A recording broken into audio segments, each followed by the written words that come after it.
ఖర్చు పెట్టమని చెప్పింది. మరి ఇప్పుడు ఆయన లెక్క ప్రకారంగానే పోయిన సంవత్సరం 2,25,000 కోట్లు ఖర్చు పెడితే 2,40,000 కోట్ల రూపాయలు ఆదాయం వస్తుందని చెప్తున్నారు. మరి మేనేజ్ చేయాలి కదా. ఎందుకు అడిగినావు నువ్వు? అప్పుడు ఎందుకు వచ్చినావు? ఓట్ల కోసం. కాంగ్రెస్ పార్టీ మా చేతిలో పెట్టండి, ఈ రాష్ట్రం అంతా కూడా కుటుంబ పరిపాలన నడుస్తుంది, రాచరిక పరిపాలన నడుస్తుంది, దోపిడీ పరిపాలన నడుస్తుంది, కుటుంబమే మొత్తం దోచుకుంటుంది, హక్కులు లేకుండా పోయినాయి, ఫోన్లు ట్యాప్ చేస్తున్నారు, ఇవన్నీ చెప్పిండ్రు. ప్రజలందరూ నిజమే 10 సంవత్సరాల కాలంలో కుటుంబ పరిపాలన పోవాలని, రాచరిక పద్ధతి పోవాలని, దోపిడీ పోవాలని, మీకు తెలంగాణ ఇచ్చినోళ్ళు కాబట్టి మీకు ఇంత ఓటు ఎత్తే మంచి చేస్తారని చెప్పి భావిస్తే వాళ్ళు పేలవంగా పరిపాలించాలని చెప్పి నీకు ఓటించిన కర్మానికి వాళ్ళకు 10 సంవత్సరాలు పడితే నువ్వు 10 నెలల్లోనే ఈ పని చేసినావు. అంటే ఆర్టీసీ పిలువు, మాట్లాడు, అర్థం చేయించు, ఆర్టీసీ కార్మికులు పిలువు, రేపు అవుట్సోర్సింగ్ ఎంప్లాయీస్ని పిలువు, రేపు ఉద్యోగులను పిలువు, నువ్వేం చేయగలుగుతావు చెప్పు. వాడికి రాగానే నాకు తెలిసి మా ఉద్యోగులు కావచ్చు, మా ఆర్టీసీ కార్మికులు గొప్పతనం చెప్తాను నేను. తెలంగాణ ఉద్యమంలో సమ్మె చేసినప్పుడు మీ మొత్తం ఉద్యోగాలు తీసేస్తాడంటే నా ఉద్యోగాలు పోయినా పర్వాలేదు, దసరా పండుగ సందర్భం అయినప్పటికీ కూడా మా ఇళ్లలో దసరా లేకపోయినా తెలంగాణ కావాలని చెప్పి కొట్లాడిన వాళ్ళు మా ఆర్టీసీలు. గంత గొప్ప మనుషులు వాళ్ళు మా ఆర్టీసీలు. మా ఉద్యోగులు బాధ్యత కలిగిన వాళ్ళు మా ఉద్యోగులు. పిలిచి మాట్లాడు. ఎందుకు మాట్లాడవు? ఏమైనా ప్రెస్ ముందుకు వచ్చి రోజు కదేనా దివాళా తీసింది. తెలంగాణ ఆఫీసర్లు బ్యాంకులకు పోతే దొంగ లెక్క చూస్తున్నాను మాట్లాడతావు. దొంగ లెక్క కనబడుతున్నావు. దొంగ లెక్క అయితేనే నీకు 64,000 కోట్ల అప్పెట్లా పుట్టింది 2024-25లో. దొంగ లెక్క అయితేనే మళ్ళీ ఎట్లా పోతున్నావు అప్పులకు? నిన్న వచ్చి అనౌన్స్ చేసిపోయిండు. నిన్న గడ్కరీ గారు వచ్చి అనౌన్స్ చేసిపోయిండు.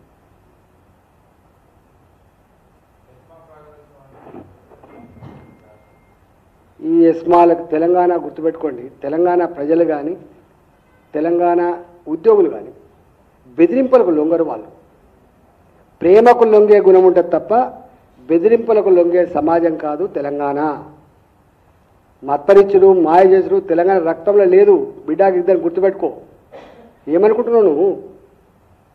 చేపలు ఎట్లా ఎదురెక్కుతాయో అణచివేతకు వ్యతిరేకంగా ఎదురెక్కే గుణమున్న సమాజం తెలంగాణ సమాజం. ఇంకా గిస్మాలు ఎంతమంది ప్రయోగించిండు? ఎన్టీ రామారావు ప్రయోగించిండు. ఏం చేసిండు? మీకు ఐడియా ఉండాలి. సమ్మెలొద్దని చెప్పి మాట్లాడిండు. ఏమైంది? గతంలో ముఖ్యమంత్రి ఇది ఆర్టీసీ కార్మికులు సమ్మె చేస్తున్నప్పుడు సంఘాల ద్వారానే ఆర్టీసీ దివాళా తీసింది. సంఘాలు క్లోజ్ చేయమని చెప్తే క్లోజ్ చేసిండ్రు. కానీ ఎవరు దిగొచ్చిండ్రు? ఎవరు మోకరిల్లు? తర్వాత కార్మికులు మోకరిల్లలే, ప్రజలు మోకరిల్లలే, ప్రభుత్వం మోకరిల్లింది, ముఖ్యమంత్రి మోకరిల్లింది. గుర్తుపెట్టుకో.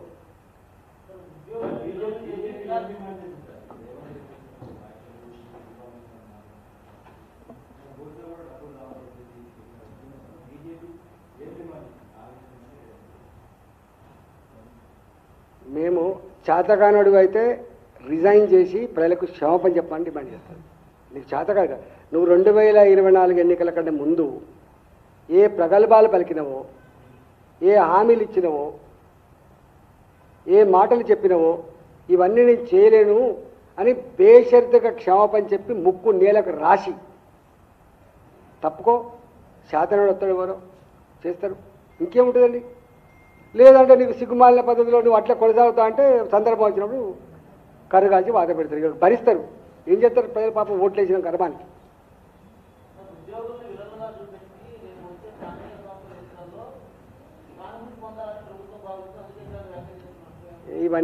ఇవన్నీ గతంలో చేయలేదు. నీకు ఐడియా ఉండాలి. ఎన్టీ రామారావు గారి పీరియడ్లో మొత్తం ఉద్యోగులు దోషులు నిలబెట్టే ప్రయత్నం చేసిండ్రు. ఏం జరిగింది? ఈవెన్ కేసీఆర్ గారు కూడా ఇట్లాంటి ప్రయత్నం చేసిండు. ఏం జరిగింది? వాళ్ళు ఏమడుగుతారు? వాళ్ళు లేదు నువ్వు పీఆర్సీ ఉంది 20% మీకు 10% కానీ ఉద్యోగులకు రావాల్సిన రిటైర్మెంట్ బెనిఫిట్స్ ఇవ్వవా? ఉద్యోగులకు రెగ్యులర్గా కేంద్ర ప్రభుత్వం మీద డిఏ ఇస్తుందో డిఏ తీయాలి కదా 6 నెలలకు ఒకసారి. డిఏలు ఆపే అధికారం అయితే ఎవరికి లేదు కదా. నువ్వు పీఆర్సీ అనేది తర్వాత విషయం. జీతభత్యాలు పెంచడం నీ ఆర్థిక పరిస్థితి పెట్టి చేసుకో. కానీ డిఏ నీ కనీస కర్తవ్యం కదా. ఎన్ని డిఏలు బాకీ ఉన్నావు?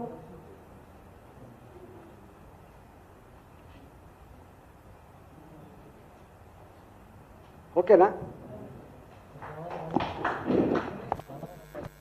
ఇంతటితో మీడియా సమావేశం ముగిసింది. కృతజ్ఞతలు. జై తెలంగాణ.